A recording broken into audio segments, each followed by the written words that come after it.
saya akan menjelaskan sedikit sebagai dasar memahami konsep kerja pada SolidJS. Yang pertama, SolidJS itu menggunakan Void untuk menjalankan dan menggabungkan kode JS-nya.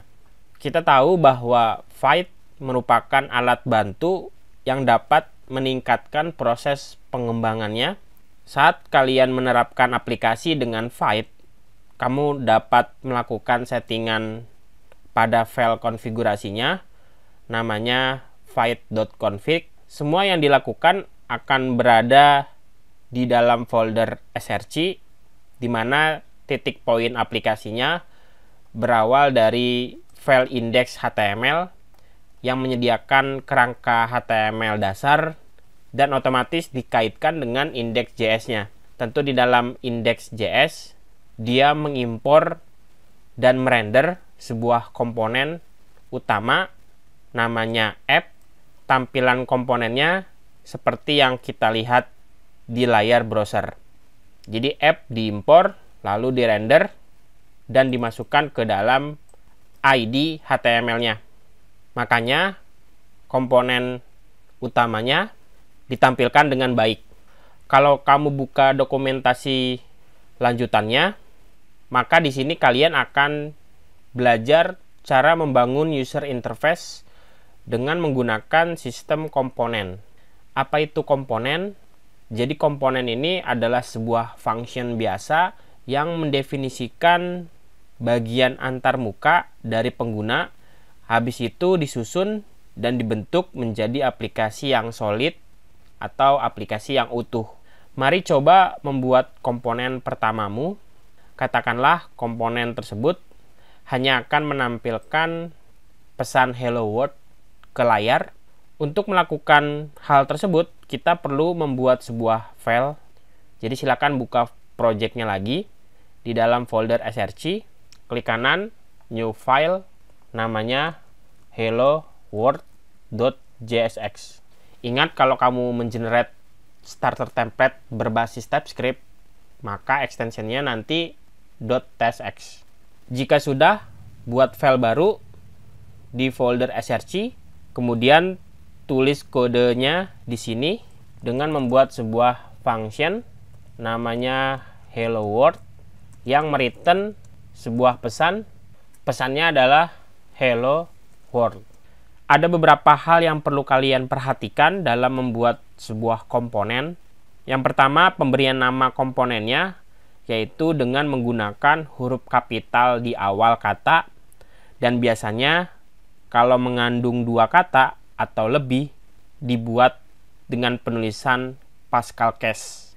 Tujuannya untuk membedakan antara komponen dan function JS biasa.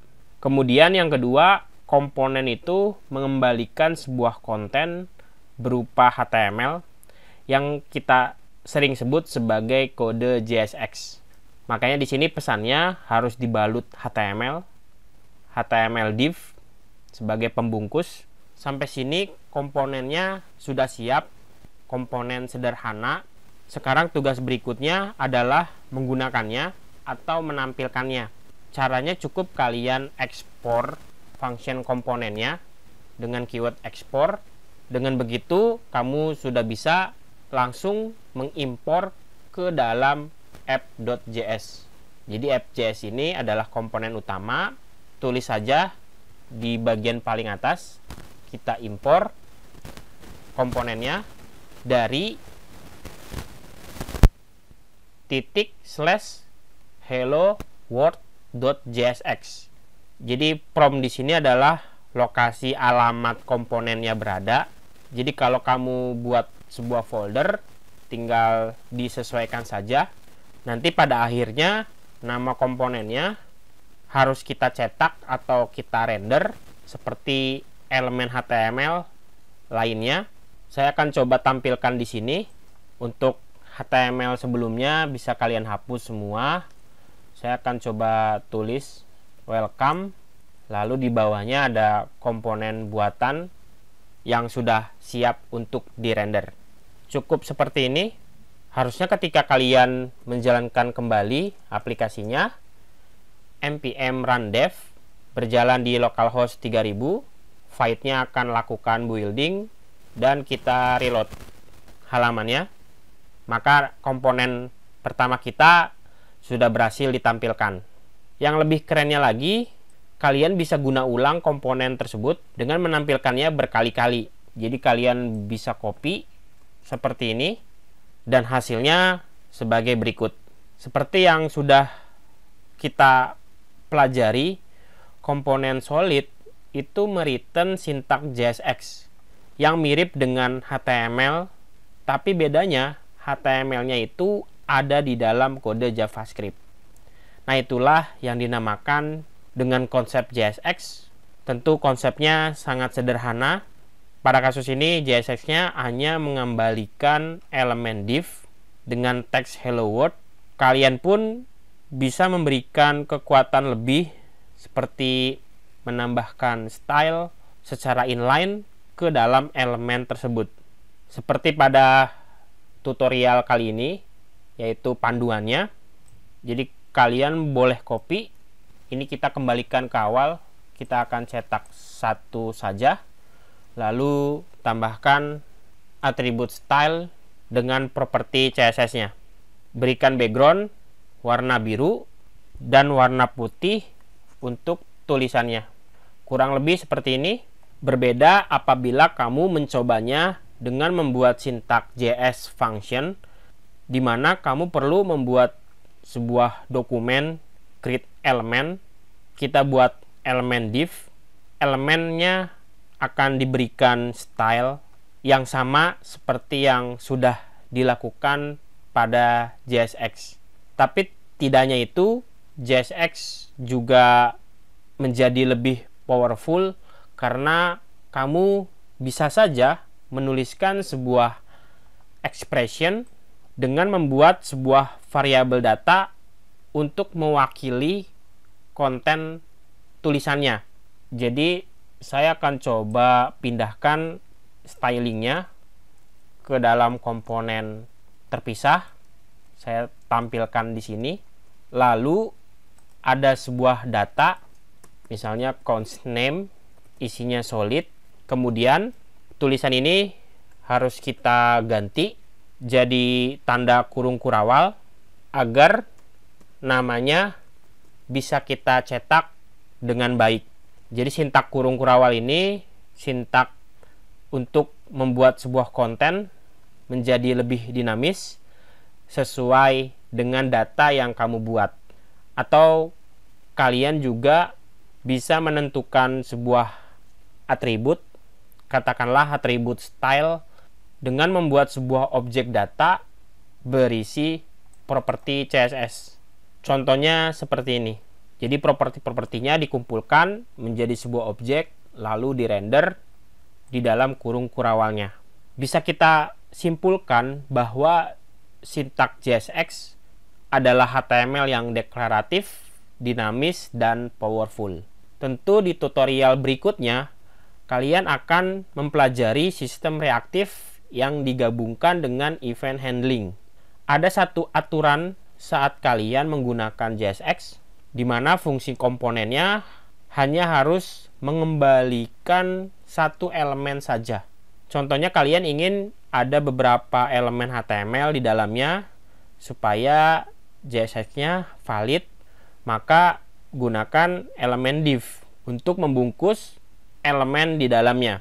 Dan jikalau tidak begitu, nanti kode JSX-nya akan mengalami error.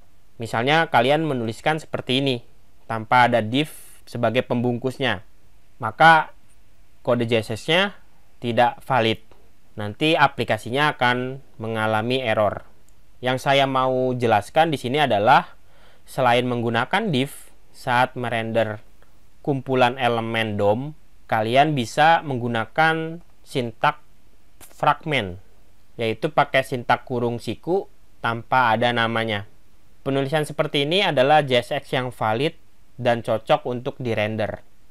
Biasanya digunakan untuk menampung elemen di dalamnya tanpa harus kita membuat elemen asli seperti ini.